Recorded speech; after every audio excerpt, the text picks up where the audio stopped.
A warning this evening to motorists to do a detailed check of persons to whom they rent their motor vehicles. This follows an incident in which a man was caught trying to sell a rented vehicle to a policeman. Details in this report.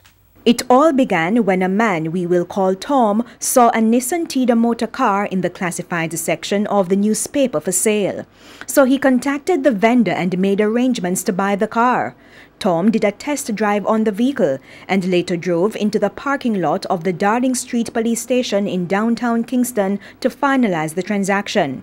However, Tom, who was a police officer, became suspicious. First up, the motor vehicle title seemed fictitious, the vehicle was dirty, and the vehicle was being sold for far less than its value. When you asked him to spell his name, he could not spell it.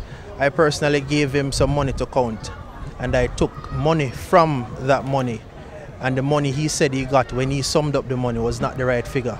Was not the figure that he should have gotten. And he did not realize that I had taken money from the pack. You understand?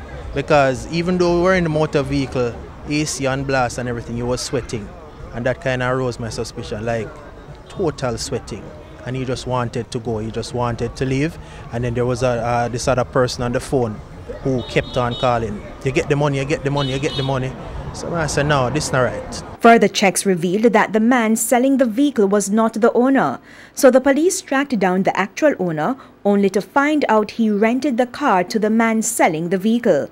The owner was shocked by what he saw. The man have a title, stamp out, not fully my name, because the middle name is not my name. I just the registration number that is stamped out on is wrong. Not my TRA number, nor voter's ID number is on the registration form. Coming from that tax office, I don't know which one. But him have all them criteria the stamp out already for my vehicle, and I don't know how him come by that, because my tackle right now is currently at tax office. The police are therefore urging people who decide to rent their vehicles to do the appropriate checks.